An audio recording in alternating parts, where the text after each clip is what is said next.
Olá pessoal, nesse vídeo eu vou falar mais um tema que é explorado pela Edith Penrose no livro dela sobre Economia Internacional de Patentes, que diz respeito às licenças compulsórias e como a Convenção da União de Paris trata essa questão, tá? E a importação paralela, né?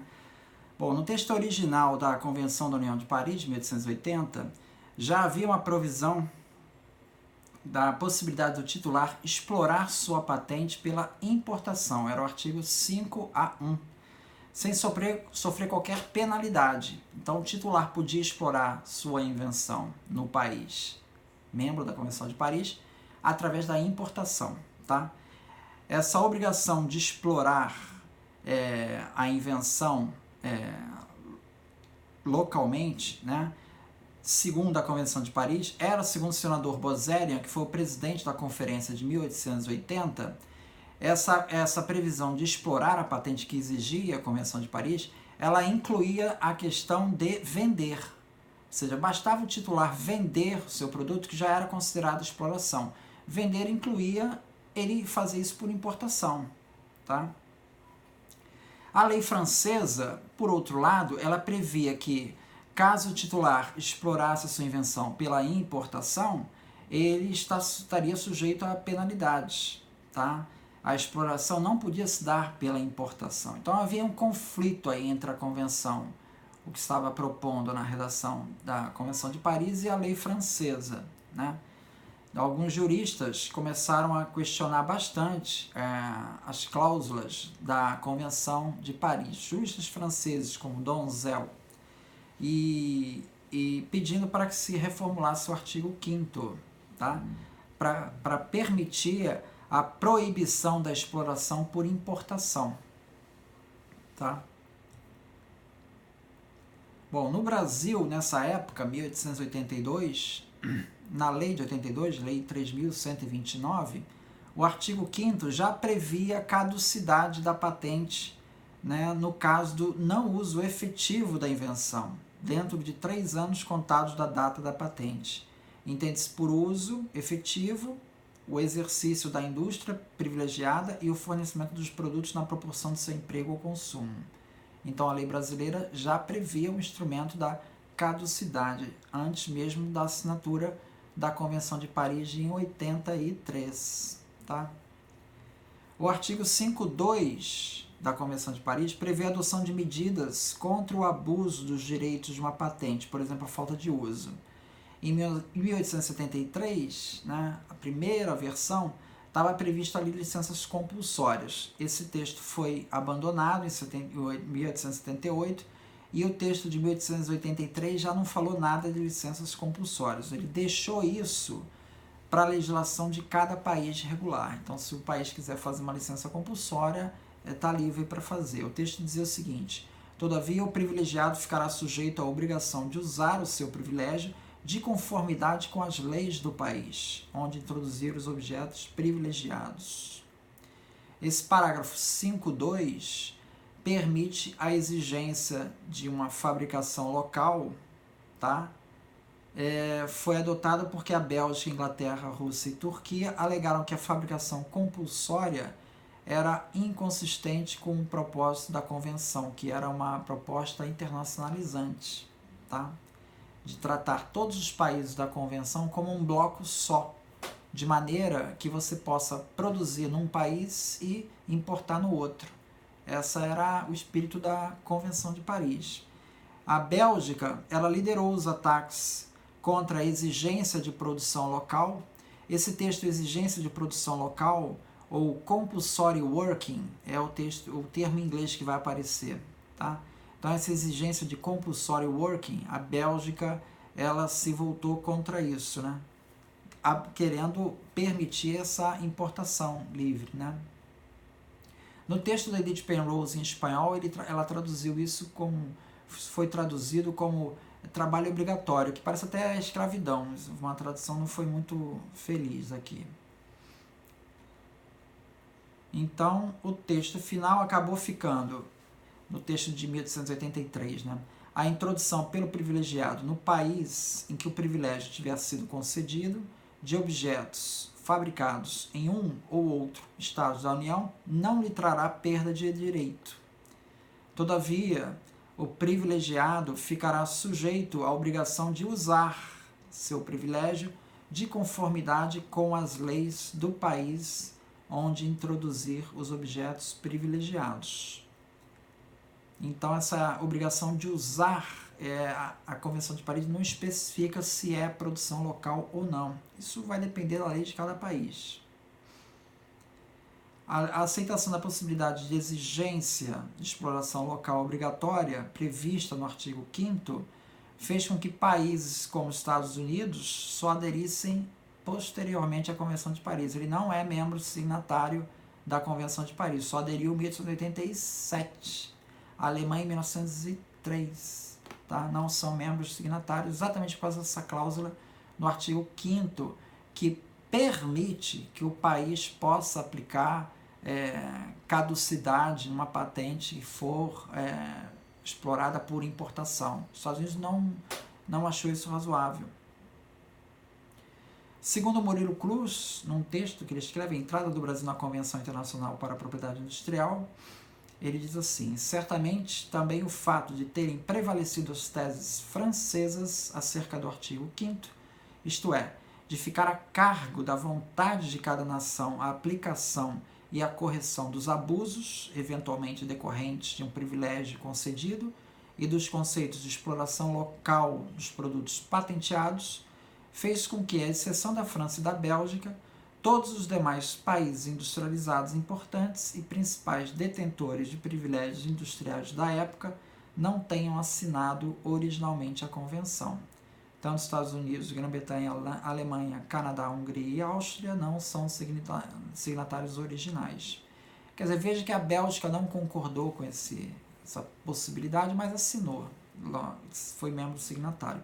Aqui uma observação, a Edith Penrose, na lista dos 11 países, signatários originais da Convenção de Paris, de 20 de março de 1883, ela lista 11 países, ela não inclui o Brasil. Então, na verdade, o Brasil, sim, é membro signatário original da Convenção de Paris. Os 11 países são Bélgica, Portugal, França, Guatemala, Itália, Holanda, El Salvador, Sérvia, Espanha, Suíça e Brasil. A Edith Penrose omitiu o Brasil. Bom, esse texto aí do artigo 5º, então, ficou descontente. Estados Unidos, Bélgica e várias outras nações desenvolvidas achavam que você tinha que ter no texto uma coisa explícita permitindo explorar por importação ou permitindo você não explorar essa patente e não ser causa de caducidade, eliminar o instrumento da caducidade. Então, houve várias tentativas de rever esse artigo 5º, e aí começou uma sequência. Na revisão de Washington, em 1911, ficou estabelecido que o privilegiado ficará sujeito à obrigação de usar seu privilégio de conformidade com as leis do país, onde introduzir os objetos privilegiados, mas com a restrição de que a patente não poderá ser confiscada por não exploração em um dos países da União até se completar o período de 3 anos contados do depósito. Então, veja, começa aí colocar umas... Olha, tudo bem, pode aplicar caducidade. No entanto, primeira condição, tem que ter pelo menos 3 anos do depósito. Tá? Em Haia, em 1925, há mais uma flexibilização no instrumento da caducidade. A OMP, ela defende essas flexibilidades, em 1925 ela defendeu, dizendo que o país que não explora, ele não explora localmente em todos os países esse produto, porque para ele montar toda essa estrutura vai acabar saindo muito caro e o consumidor vai ser penalizado. Então, ele poder importar esse produto, trazer de fora, o consumidor é beneficiado, porque o produto acaba saindo mais barato. Tá?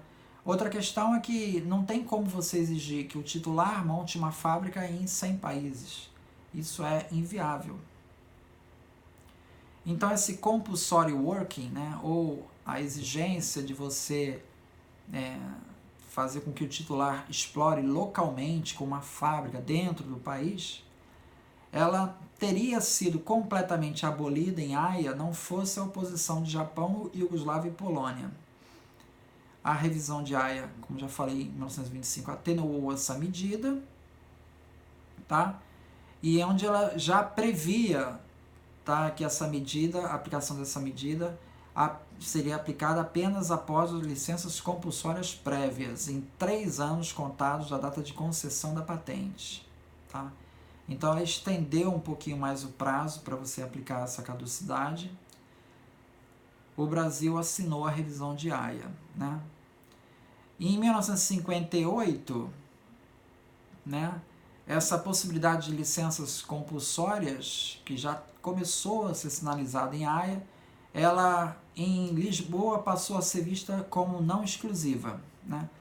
A não exclusividade a qualquer momento permite que o titular possa fabricar o produto ou licenciá-lo para outras empresas, enfraquecendo a posição concorrencial do primeiro licenciante. Então, veja, se eu faço uma licença compulsória para uma empresa e se eu permito o titular a também explorar depois, ele pode acabar concorrendo com esse licenciante, esse licenciante perdeu o interesse na licença compulsória.